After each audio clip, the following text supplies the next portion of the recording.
Welcome to Screens of the Stone Age, the podcast where scientists review movies about prehistoric people. My name is Josh Lindell. I'm a PhD student studying Neanderthal teeth, and as always, I'm here with my co-hosts. I'm Dr. Kimberly Plomp. I study the human skeleton in archaeological contexts, human evolution, and health and disease. And I'm Dr. Ross Barnett, expert in polygenetics and Pleistocene megafauna, I guess.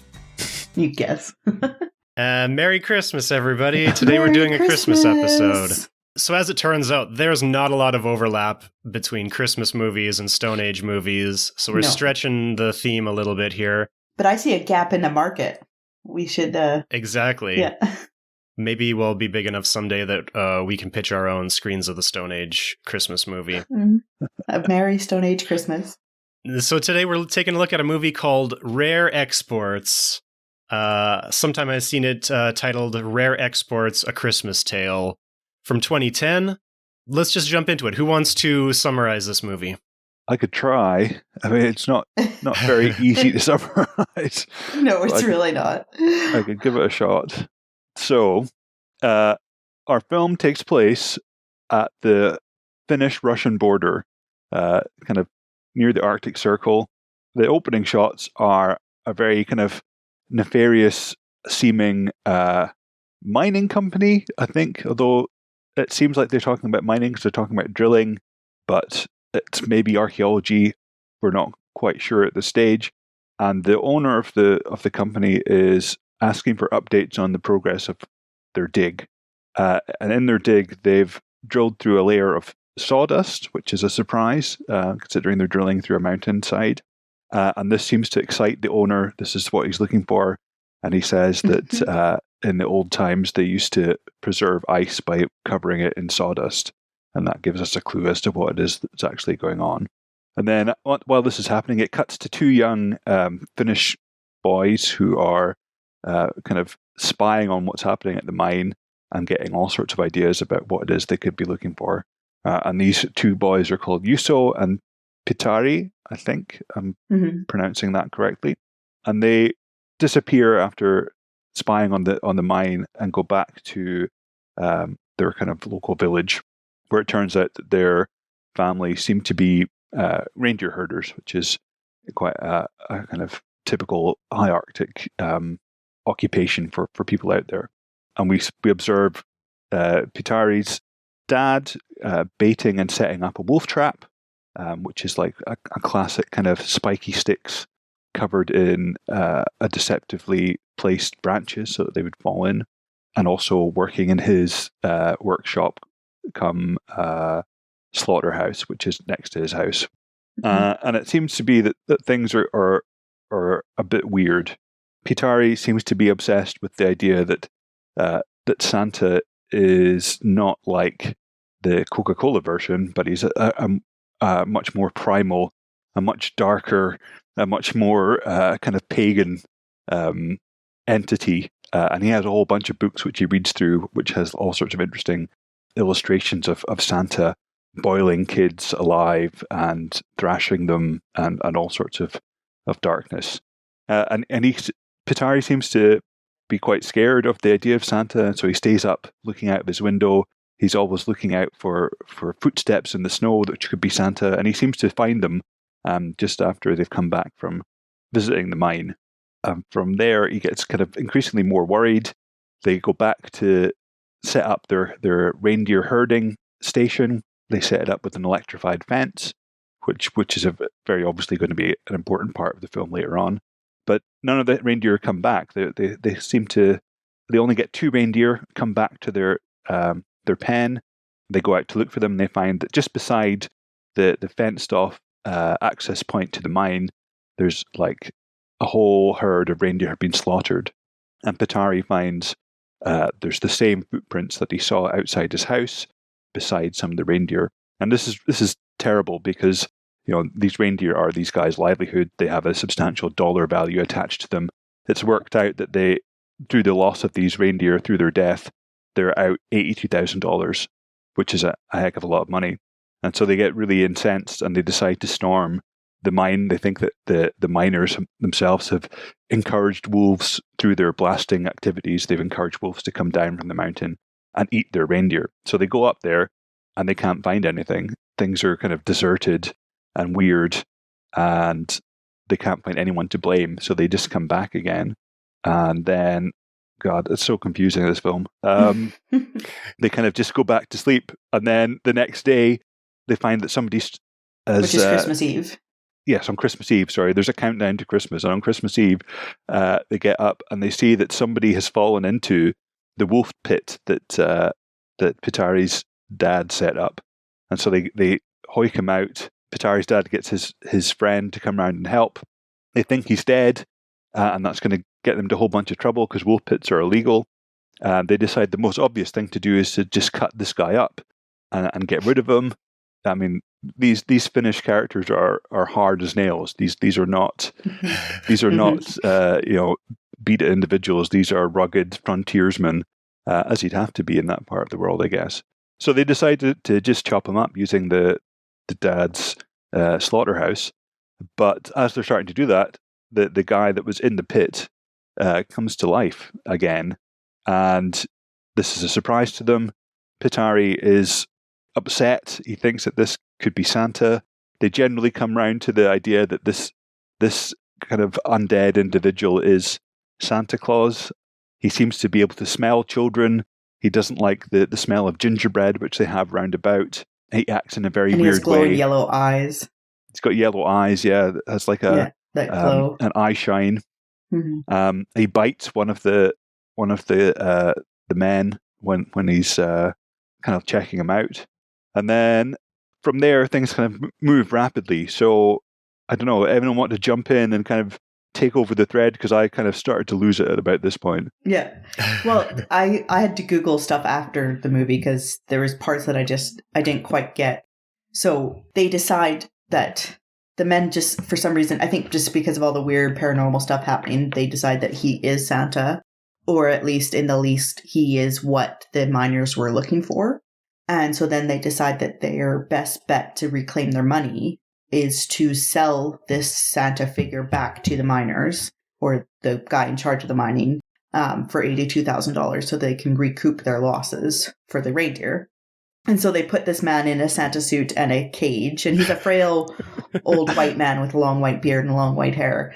And then they drive to the warehouse where this miner guy this rich guy is going to meet them. And so he says, what do you want for what you found? And the guy said, we want $82,000. And the guy says, okay, well, I have to look to see. And he goes up to this Santa character and he looks him in the eyes. And then he says, this isn't Santa. And, oh my goodness, if that's not Santa.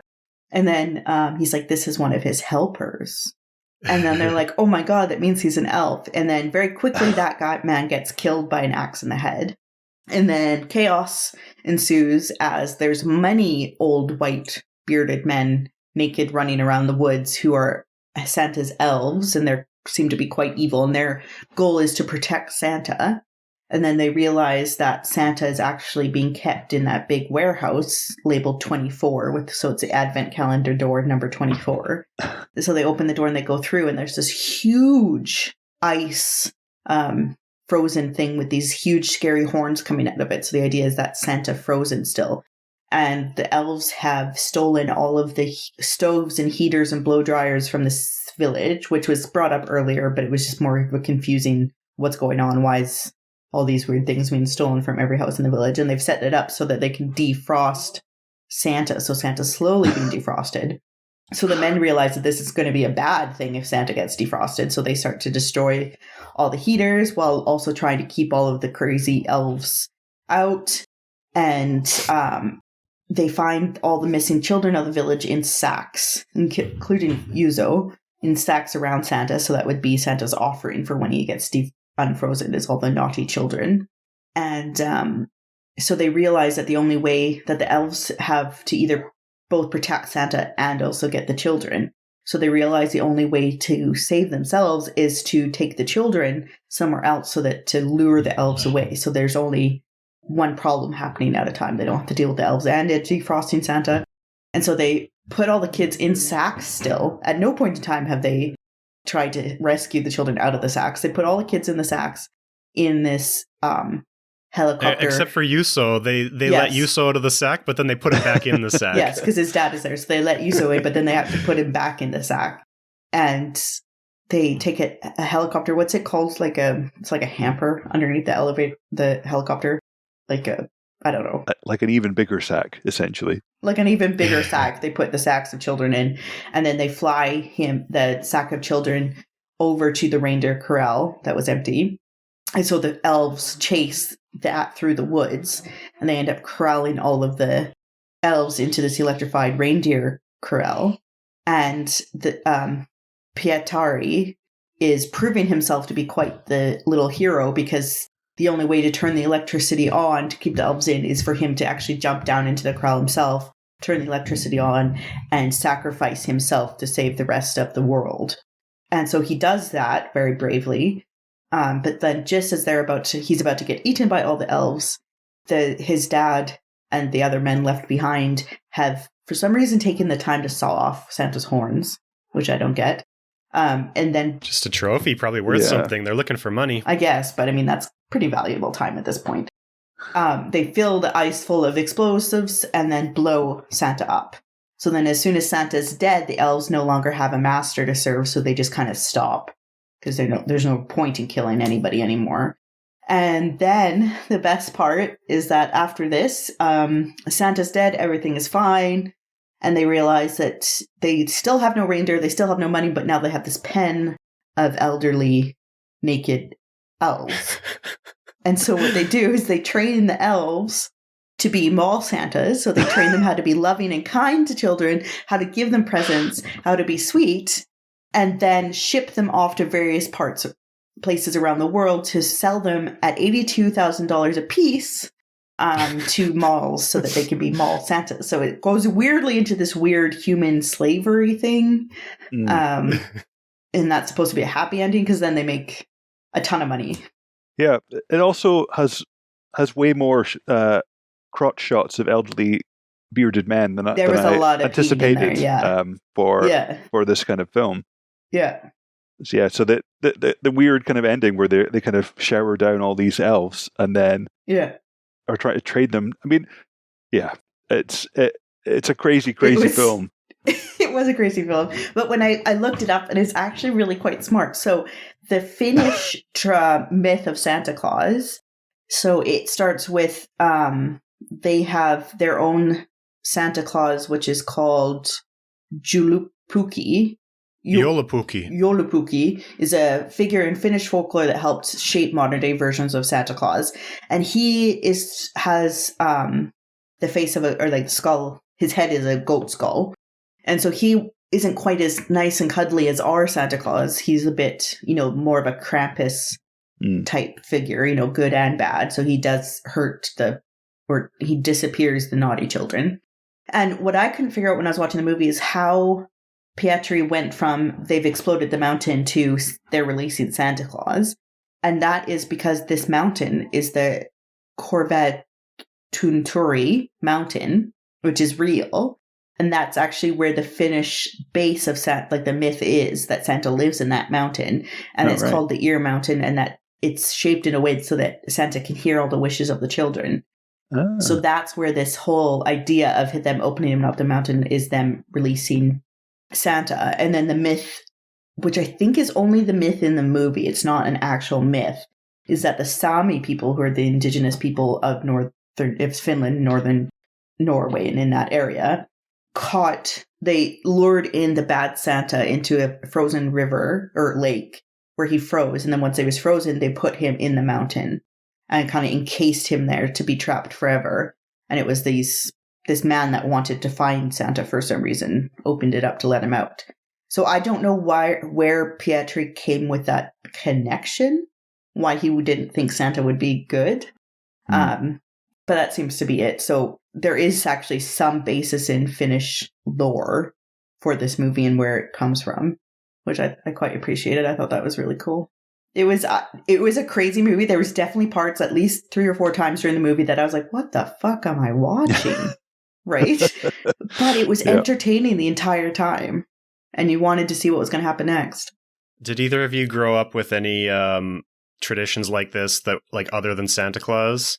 No. Do you No. call it Father Christmas or do you call it Santa Claus in the UK? I mean, it's interchangeable. The two are, I guess, different names for the same thing, really.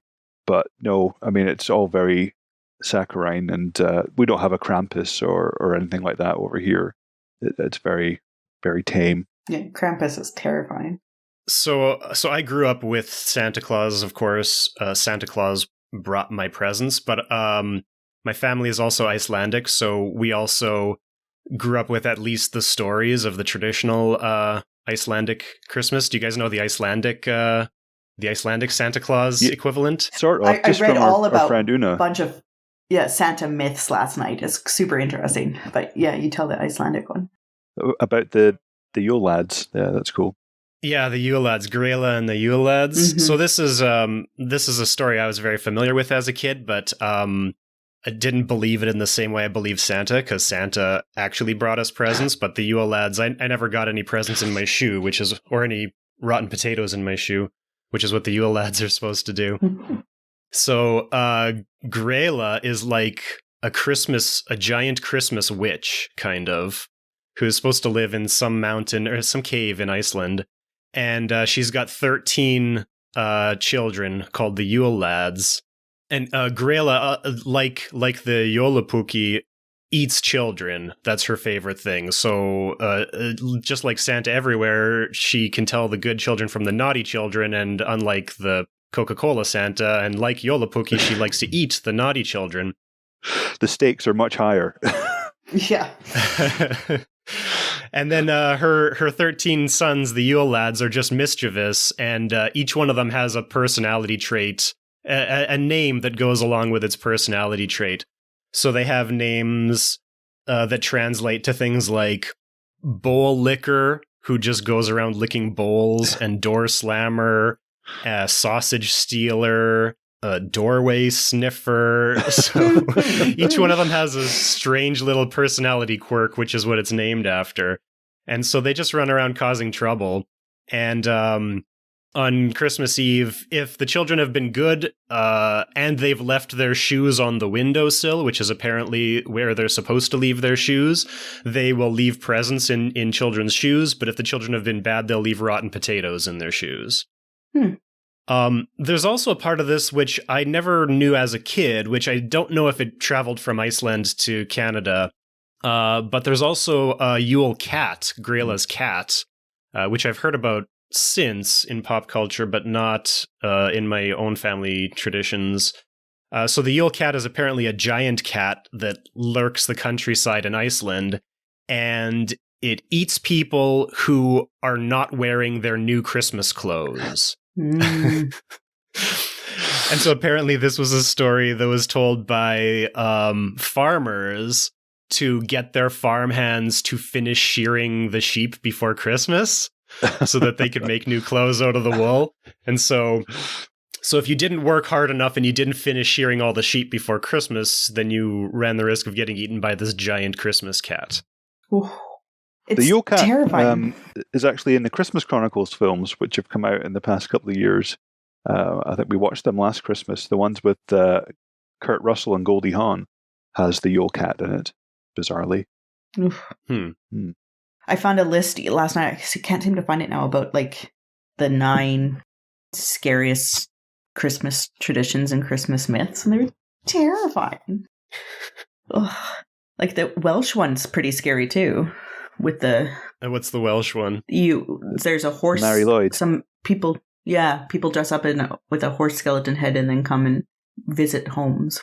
They have like rap battles on the doorway, and if you don't beat them, then they come in and eat and drink all your food. Eat your food. Yeah. The best parts of Christmas are the pagan holdovers. Yes. Well, I was reading there is what we know as Santa Claus comes from this 3rd century saint from Turkey, Saint Nicholas, and then he was supposed to be this really good person who helped children and saved people and was just very generous and gave a lot of gifts. So that's kind of where this idea of Santa Claus came from. But then there's so many different things that spawn off from that. And then this idea is fed on by pagan myths. And the one that I found really terrifying was this one, and I guess I can't seem to find the list anymore. I went too far into a Wikipedia hole that I can't back up to find it. But there's where St. Nicholas caught this man who wanted to eat children and was a cannibal and would like kill children and then store them in the salt brine so that he could eat them. And St. Nicholas caught him and stopped him, and then as a punishment made him his like sidekick. And so this guy was supposed to we eat the naughty children. Terrifying. Mm-hmm. The worst thing that we had when we were a kid would be that if you were bad, you'd get coal in your stocking or a rock in your stocking. But one time my parents did that. I guess we were really bad. There's 3 of us, 3 daughters, and we were really just obnoxious one year. And so my parents decided that they would put a rock in our stocking. And my parents, when they tell a story, they fretted about it for so long. Like, is this going to traumatize us? Is this going to be bad? Is this going to work? Is this going to be, are they bad parents? And then they finally decided that we were just so much of a handful that year that they just had to do something. So my dad will still say about how he went out on Christmas Eve at night and had to go up to the top of the driveway and chip 3 similar sized rocks from the ice, and how long it took him to get, 3 similar sized rocks. One couldn't be bigger than the other. And, his hands were frozen and everything. He finally got them and he put them at the bottom of our stockings. And so Christmas morning, we opened them and we went through the bottom of the stockings. Everything was all great. We're very spoiled children. So just tons of presents, candy, everything. And my parents were just like biting their nails, so worried about the reaction when we got to the rock. And I pull out my rock, and we had just done our rocks. Like, I think I was in grade 3. So we had just done rocks, and I'm a nerd. So I pull it out and I'm like, oh my God, I got a sedimentary rock. You can see the layers. This is so cool. And then my little sister pulled out hers and she was like, what's mine? I'm like, oh, that looks like a conglomerate, and we were so excited. And the rocks ended up being our favorite part of the stockings. And our parents were like, wow, okay, that didn't work. I still have it too. It's in with my fossil collection, my sedimentary rock. Yeah. Beautiful layers. It was a beautiful rock. But yeah, so that's the worst that happened to us. Do we want to try and talk about archaeology, since this is kind of an archaeology podcast? Well, yeah, I mean, the archaeology started with them, they're excavating the mountain. And literally what happened was they're excavating, they found this, they were taking core samples. And then once they found what they wanted, he literally said, like, throw dynamite in there and let's get grave robbing. Yeah. That was archaeology. So it's not really archaeology, It's really grave robbing, which... it's part of archaeology, I guess. Archaeologists would be the people to talk about grave robbing in this context, I think. Yes. I was impressed by the speed at which they went from a single core shaft to an enormous kind of open pit, incredibly deep shaft that they got going, considering they had like a tiny mini cat and about 6 people digging. Yeah. If we want to stick to the format of nitpicking the inaccuracies, one of the biggest features on an archaeological site is the back dirt pile. When you dig out the center of an entire mountain, that dirt has to go somewhere. There's got to be a back dirt pile somewhere. There was nothing around there. I know, I thought that too. Although I guess the frozen Santa Claus did take up a large portion of that because he was quite huge. True. But there would still be, like another mountain of dirt. It's not an archaeological mistake, but one of the things that always bothers me in movies is electric fences, because they just really make them out to be something terrifying. But like, I grew up with electric fences. They don't blow sparks all over the place when you turn them on. I also always think about the electric fence in Jurassic Park, where the kid is climbing on the fence and he gets shocked, but you have to touch the ground to be grounded, or else you don't get the shock. So, and it's a minor electric discomfort. fences are not really... No, it's a minor discomfort.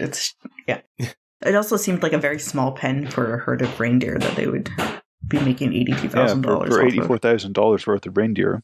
Yeah. He actually said it was 430 dead reindeer, so yeah, I guess that's probably a pretty small pen for 430 reindeer. Mm-hmm.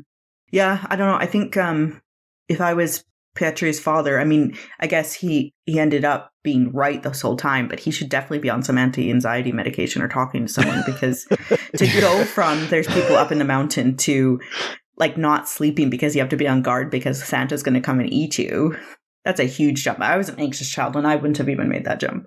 Yeah, he's definitely a very anxious little kid for Pietri. Mm-hmm.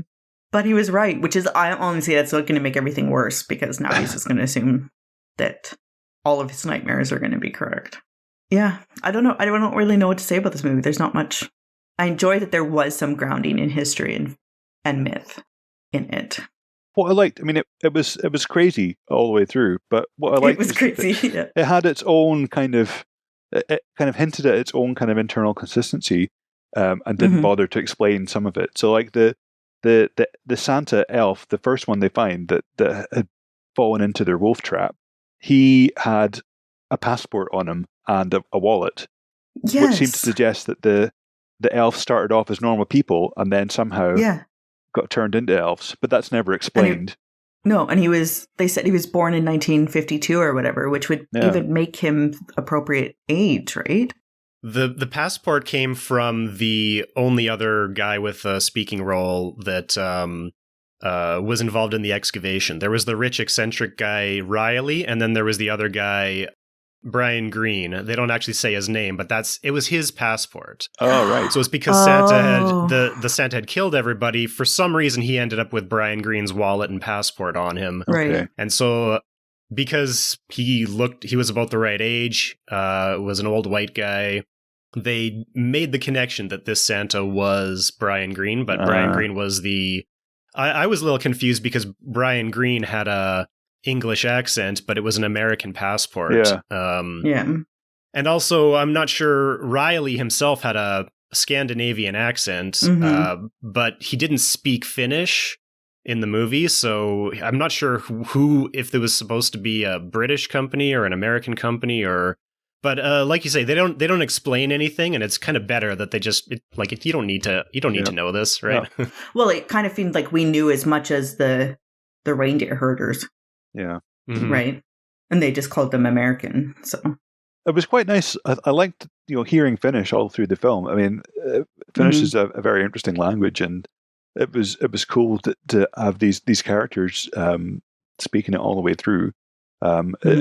It sounds very different to kind of any other European language. So without the subtitles, you'd have been completely lost. It was just it's something that there's no words in Finnish that I could recognize, whereas I could recognize words in probably in Polish or German or Russian or other kind of languages. But Finnish is just so kind of unique that that really gives it an interesting kind of backdrop and setting, which makes it different from lots of other films that are out there, which is something great right from the start. Yeah, that's true. And all the names were beautiful, like all beautiful sounding names. I really liked the you could really hear the long vowels in the names, like Juuso and Piiparinen. Yeah. The Piiparinen, that guy's name, it sounded like nothing else. I mean, yeah. to kind of English speaking ears, it was very lyrical. Yes. I wonder if it's similar in Finnish, because that character, Piiparinen, was quite the character as well. He shows up wearing a Santa outfit and aviator sunglasses to help dispose of a corpse. I know, with very little argument. Like he was like, well, you probably shouldn't have done that. We call the cops? No? Okay, I'll cut off his leg.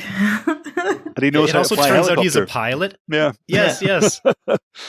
Just out of nowhere, and also I guess he's the pilot flying the big airliner at the end, shipping the Santas around. I guess he just knows how to fly all the helicopters and planes. That's it. When you've got to be self-sufficient, you got to do everything. Well, and it felt like all the men were very much just go with the flow. Like there was very little talking. Like this is crazy. I don't think they're elves. This can't be right. It was just okay, well, this is what we're doing now. Yeah. But I guess you'd have to have that trust in your community to live in that environment. I was surprised. I thought the whole time that Riley, the creepy rich man, would have ended up being an elf. because he was so creepy Yes. and his eyes sparkled, and just the way he was like, "Oh, it's Santa! I must get Santa back." And he's, I was and he's for small sure as that well. he was an elf. Hmm. Yes, and he's small. So, and they even mentioned that he was small when he got off the helicopter at the end. Yeah. There was something like, "Oh, he's a small little guy." So I was like, he's got to be an elf. Has to be what it is. And then just right away, he was just killed. And then you're like, oh no, the elves are terrifying. It's weird. I mean, it's like somebody said, "What about if we made the Thing, but the Thing was Santa?" And it's got all those kind of weird, kind of John Carpenter Arctic vibes, but Santa and elves, terrifying. Mm-hmm. I actually drew a connection between this movie and Jurassic Park because you have Riley, this eccentric old billionaire who has this childlike wonder that he's never lost and somehow just has the means to pursue it without any thought about the consequences. Yeah.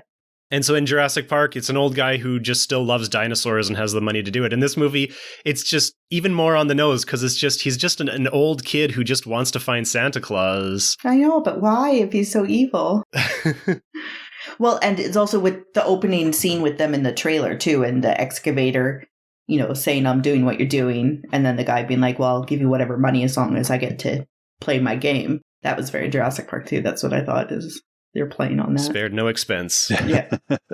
So similar to Jurassic Park, what this movie had me thinking about in terms of this podcast was archaeological ethics. Because they're ostensibly doing an archaeological dig, but it's really grave robbing and they're not really doing any real archaeological methods or anything like that. No, we don't use dynamite. At least not very often. But it made me think about all the situations in real life where we have just rich people who have the means to get what they want, and if they want archaeological artifacts, they can follow through with that. Mm-hmm. So I thought it might be worth pointing out for this podcast that typically for archaeology, there's like two different types. There's academic archaeology, which is what most people are probably thinking of, which is done by researchers at universities and museums, and it's usually funded by the government.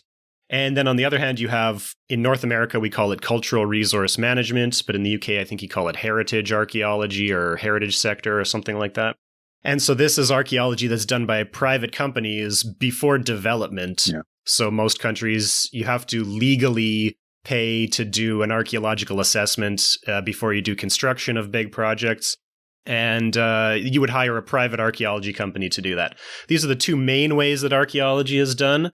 And then, of course, this movie presents a third way, which is, illegal looting of sites or grave robbing or things like this, which we don't necessarily think about so much in North America or in Europe, but this happens a lot in certain parts of the world, like especially Iraq and the Middle East and places like this.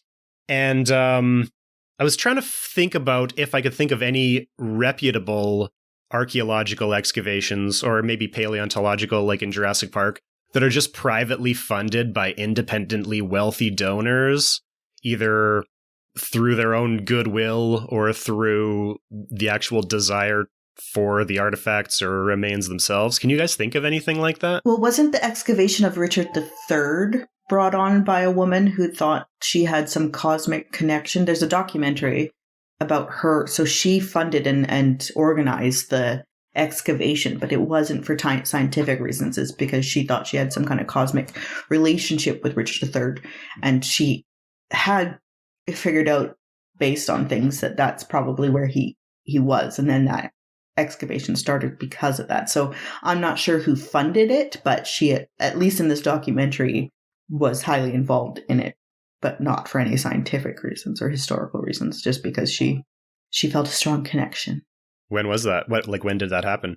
2013. 10 years ago? Oh, really? Yeah. So he was underneath, he was in a car park, underneath the car park in the UK. And, I remember that, yeah. I didn't realize that that's the background behind it. I didn't know that either. Well, there's the documentary. I think it's a BBC documentary, and she's in it because you kind of get the idea when you're watching the documentary that they just can't get rid of her. I think probably because she probably did financially support the digs, so they can't just ignore her. But she doesn't really have anything archaeological or scientific to say about it. But it ended up being right. They did DNA analysis with who they could figure out would be the Richard III's living descendant, and it does fit. And he shows the scoliosis that he was described to have in life, and that area is where historically it was described that he was buried. So I think everybody accepts that it is him now. But I think she did the Richard III fan club. I don't know what it's called. That still exists right now. I think they pushed to have the excavation done and probably financed at least part of it, because otherwise she wouldn't have been in the documentary. And then I think there's also some private financing to find things like biblical things like the Lost Ark, or that might just be Indiana Jones, but things like that I'm thinking of that they try and find, or the Shroud, things like that. I think those can be private. I think that's the only kind of... But I don't know if that's reputable. That's not reputable. So at least the lady with Richard III hired reputable archaeologists to do it. I mean, that used to be the way it was done all the time. Like back in the 19th century, you'd go off on your grand tour, and then you'd also do a little bit of excavation wherever it took your fancy, if you're rich enough. No one was there to stop you. But I think that nowadays, apart from, stuff that's eccentric kind of Bible archaeologists or whatever that want to find the Ark or whatever, or Noah's Ark at the top of Mount Noah's Ararat, Ark, things like that. There was something where they thought they found part of Noah's Ark, right? Yeah, they're always finding parts of Noah's Ark. Yeah, so that must be privately funded. Yeah. I mean, there's all sorts of weirdy eccentrics with lots of money that want to go and find it. I think Turkey is actually kind of for a while now they've actually banned foreign expeditions to Mount Ararat just because all these numpties kept on kind of tramping up there and making a mess. Right. Yeah, and destroying the actual historical significance of the site. Because if it doesn't fit with, when you go in with this preconception of what you want to find, and if what you find doesn't fit, then if you're not a professional, then it's just going to get ignored or destroyed or misinterpreted. So it's not that they're not hurting; they are hurting archaeology and our understanding of history.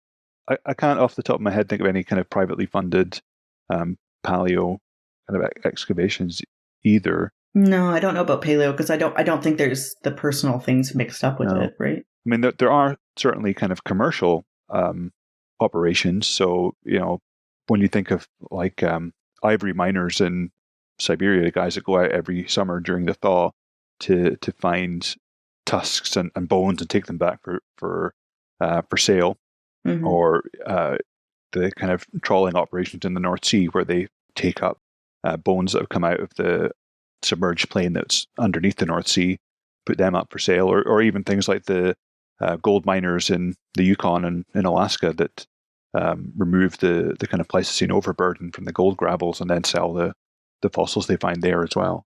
But I think those are, apart from the ivory miners in Russia, these are mostly kind of secondary concerns to the main business, which is either gold mining or fishing. Then there could be the opposite problem. I think it's South Africa or Australia where there's the black opal, which is very rare and beautiful and very valuable. And it can quite often have beautiful fossils because it's really good for fossilization. And the sad thing is that the opal broken in bits is more valuable than a beautiful preserved fossil. And so quite often workers, and this isn't to blame the workers because they have to make a living, right? So they're going to choose to feed their family and break up the fossil than to have the fossil found and then have to be donated to the museum or something where they don't make as much money off of it.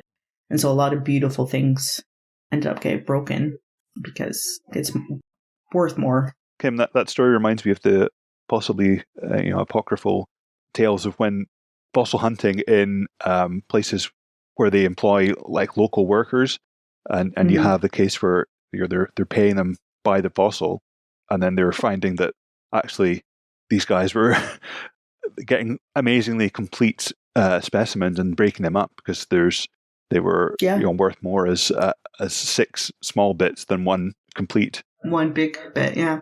It's quite sad. I guess this is kind of an important difference between archaeology and paleontology that a lot of people might not think about. But pretty much every single country in the world has pretty strict rules about, like laws about archaeology, like who is allowed to conduct it and who owns archaeological remains. And so in Canada, and I think this is probably similar to most Western countries, you can't do archaeology unless you have basically a master's degree or better and apply for the permit for your project, which means that you can't dig in the ground to look for archaeological artifacts unless you're an archaeologist and you have permission to do it. And in terms of actual artifacts, nobody can own archaeological artifacts in Canada. They all belong to, in Canada, we say they belong to the Crown, which is, I guess most Commonwealth countries probably have similar language. They belong to the government, which in practice, like a lot of farmers around here find arrowheads in their fields and stuff, and then they keep them and they put them on display because you don't have any context for those finds. In practice, the government doesn't care if you keep those, but best practice is to report them, and they can, the government archaeologists can indicate where they were found. And then the language of the law is that I think they put them in a trust, so the government owns it, but you're allowed to keep it since you found it on your land, and like if the government wants it back, they have the right to, but it'll never happen. But I believe it's got to be different for non-human fossils, Ross, because I used to go fossil collecting all the time when I was a kid. I think it depends. It's like, so at Burgess Shale in Canada, it's illegal to take anything off of the site, and to the point that they have cameras set up, 24-hour surveillance. And it's, I think, minimum $5,000 fine plus jail time if you're found taking everything off. But in a different area, you'd probably be fine. So I think it depends on the area and what's been deemed as a official site and what's important. I think that most countries do have similar to the archaeology rules and laws, the ones for paleo stuff too. So in Britain, there are sites where you're not allowed to collect fossils, sort of called SSSI, sites of special scientific interest. Mm-hmm. You can't take fossils from there because they have particular relevance. They're either type sites for various geological eras or things like that, and other sites as well. I mean, you can take common fossils from places where there isn't those restrictions, but yeah, it's kind of quite a complicated. And I don't think anyone really particularly knows the rules. I know in the States, I think that you're not allowed to take any paleo material from any government land, so any national parks or things like that. That's strictly verboten, and even from private lands, it's difficult too. Well, I think they make it assessment on the private land. If you find something, I think they take it point by point, like situation by situation. So they did a documentary on Sue, the Tyrannosaurus, because she was found and there's been all sorts of kind of complicated legal wrangling about who actually owns and profits from big finds like that. There's a really interesting documentary about it. There are kind of rules, but they vary from place to place, and they can be quite complicated for the layperson or even the expert to understand. Yeah, there is a big fight between the people who felt that they owned Sue because they found her on private land, and then the government. And there's a documentary about it, and eventually the government won, so she's in the Chicago Museum. But she's the most complete Tyrannosaur skeleton, so she was of special scientific interest. The issue, though, that can be is that we don't always know what's going to be of special scientific interest, because something might seem like a typical fossil, and then decades later you find out that it's actually a different species or a new species, or you don't always know. Regarding archaeology in Canada and the United States, one of the biggest ethical problems is that most of the archaeology is going to be of indigenous peoples, and so we have this extra layer of ownership of the remains on top of that. It's interesting to me that they could have touched on that in this movie, but didn't, because basically this Santa grave it's an indigenous archaeological site, because they said that the Sami people froze Santa in ice and buried him under this mountain. Mm-hmm. So I don't know. I don't have any idea what the laws about archaeology are in Finland, and I don't know if they have any special considerations for Sami archaeological sites. I think they do. So I don't know about Finland for sure, but in Norway, they definitely do. And there's a contentious relationship between modern Sami populations and archaeology, especially physical anthropology, where physical anthropology and archaeology has quite a racist past, unfortunately. And the people of the past that were doing pseudoscience under the disguise of physical anthropology and archaeology didn't treat the Sami people very well.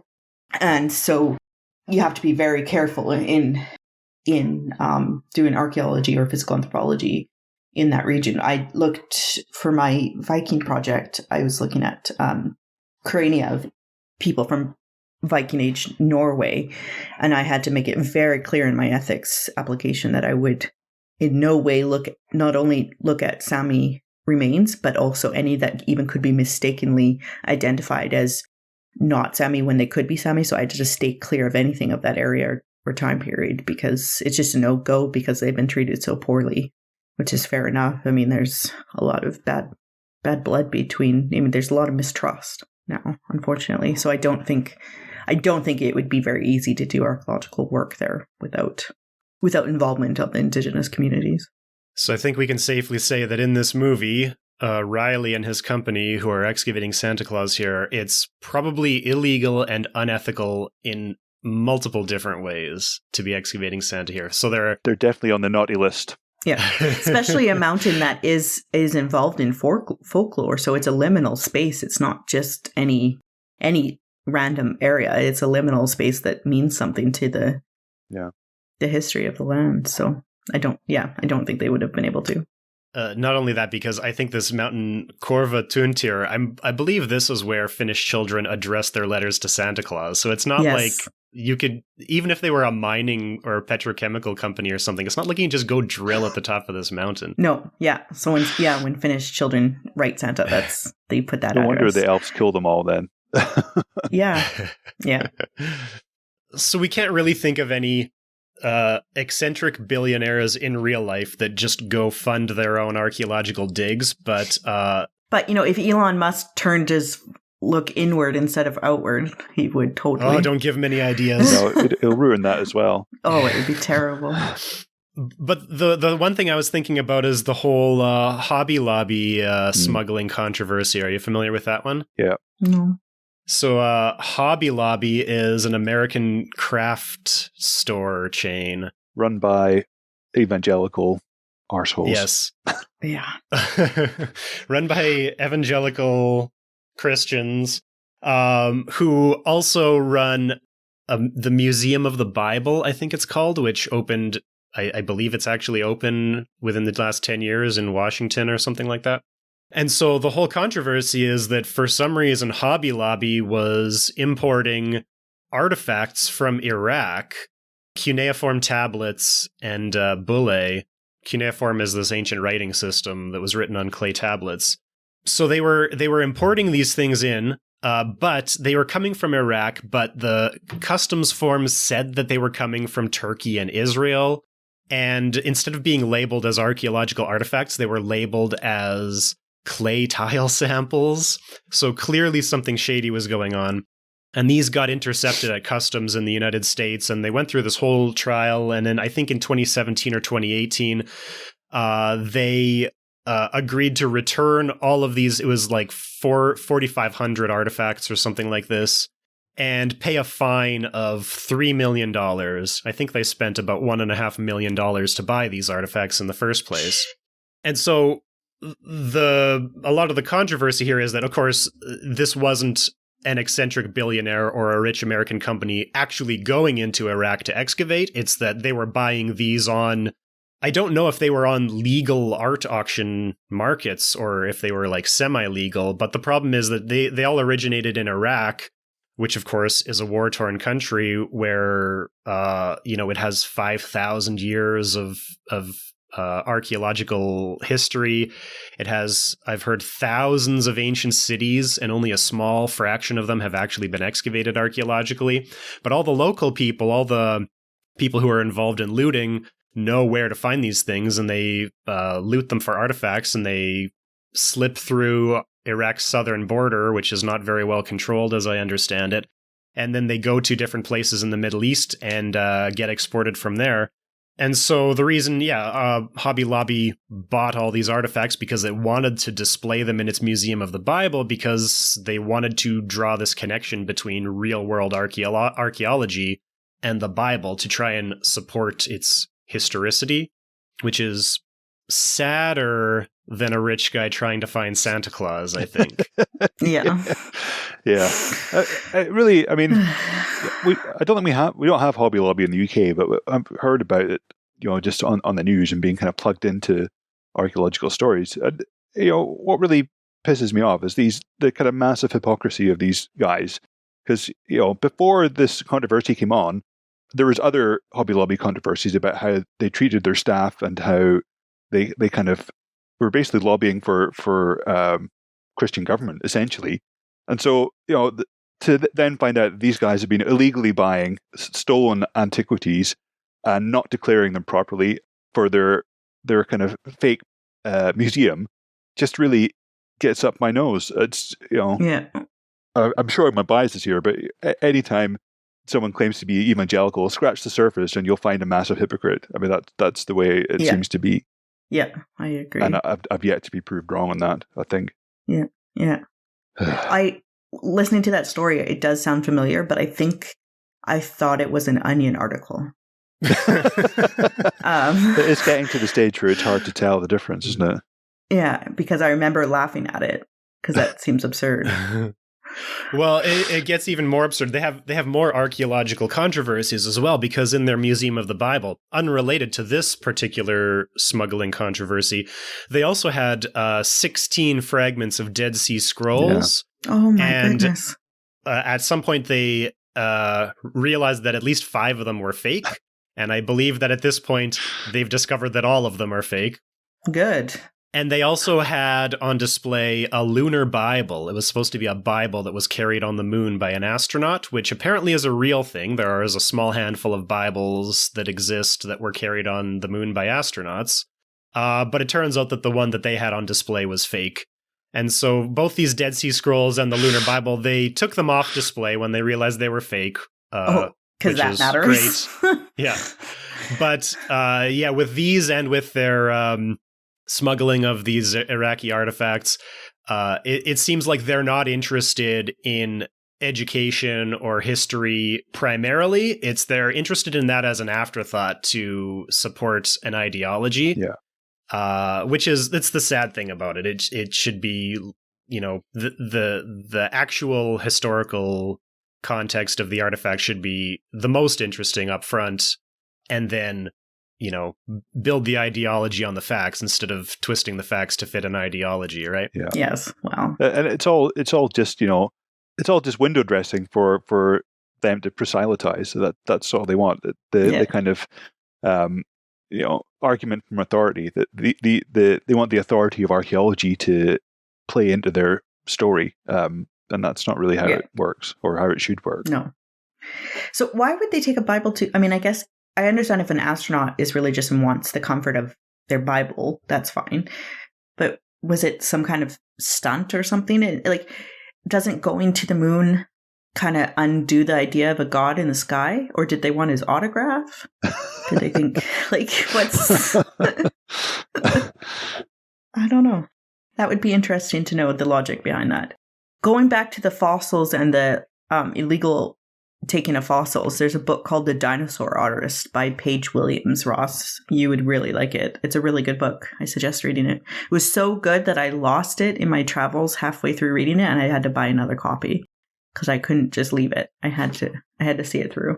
I have that book, but I haven't read it yet, so maybe that'll have to be my next one. Yeah, you should. It's interesting. It's got dinosaurs, betrayal, love, adventure. I'll have to stick it on the wish list. Nicolas Cage. He's in the book, is he? Yeah, well, he buys fossils. Oh, yeah. Do we have anything else? I have other notes that we can get onto other topics, but... it was a good movie. It was a good Christmas movie. I think I'm going to probably put it into my repertoire of Christmas movies. It's better than any of the Hallmark crap. It's not an archaeology movie. Pair that up with Love Actually. That would be a fantastic double feature. Yes. This is definitely going to be my new Christmas tradition. Yeah. It's a crazy like, it's a horror movie and also a comedy. Yeah. And it's about Christmas, but it still has all of the Christmas tropes that every other Christmas movie has, and it does them better than any other Christmas movie. Yeah. Like, you have the child who believes in Santa, but nobody else does, and the child has to convince everybody. But the stakes are so much higher because Santa's killing everybody. Yeah. Right? Yeah.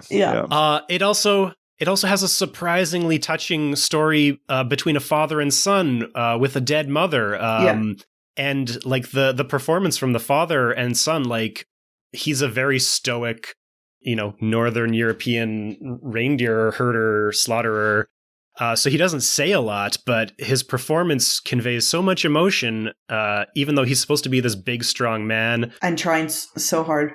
He's trying so hard after his wife is presumably dead, or at least somehow gone. To raise his son properly, and But he's also kind of abusive to the son, but it's like... Well, I think he's worried his son's not strong enough to make it in this harsh lifestyle, right? Yeah. Yeah, it's such a nuanced performance. It was so good. I read on IMDb that it's actually, they're a real father and son, the Pitari and the dad. Aww. So, but and the kid acting is really good as well. The kids are fantastic. All the acting was good. The first elf that they find was so creepy. That was some really good acting. Yeah, just the look in his eye was so creepy. But this movie did not pass the Bechdel test in any way, shape, or form. No, not a single woman. I don't think woman. there was any female in it. No? Maybe the reindeer. Maybe, but who knows? On my second watching, I noticed that when they're herding the reindeer, there's actually a couple of tents with a whole bunch of people who I didn't even notice them the first time, but there are some women in there, but they're way off in the distance. So they don't speak. No women with speaking roles at all. So I think we can work it out. So I think the reindeer have antlers, and it's clearly taking place in the winter because it's Christmas time, and only female reindeer have antlers in the winter. So they must be female reindeer there. Yeah, but still didn't speak to each other, so... No. Yeah, there was only 2 living reindeer, so all of the rest were dead. Yeah, I don't know, it was a really good movie. I liked it. A bit confusing, but once I looked on Wikipedia, it all came together. You just have to go with the flow, though, really, don't you? I mean, you can't question it. I mean, it's the same, the whole, them training the elves to be mall Santa Claus and then shipping them off for $82,000 a piece. Yeah. That is not more hard to believe than any of the Hallmark movies. If I could get a mall Santa job for $82,000, I'd be out there like a shot. It wouldn't need any training. But the elf isn't making the $82,000. The elf is going to be living at the mall. Like a mall has purchased their own Santa. A genuine. Yeah. Don't think too hard about that part. The movie's over. Well, I mean, you can't. To be honest, that was one of the only parts that you couldn't really think that far into. Whereas a Hallmark Christmas movie, the entire thing is absurd. You could pull it apart at any moment.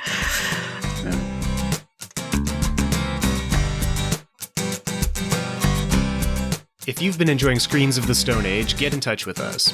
Follow us on Twitter at SOTSA_podcast and on Facebook at SOTSA podcast, or send us an email to screensofthestoneage@gmail.com. Screens of the Stone Age is supported by the Paleoanthropological Society of Canada. Find out more at pasc-scpa.ca.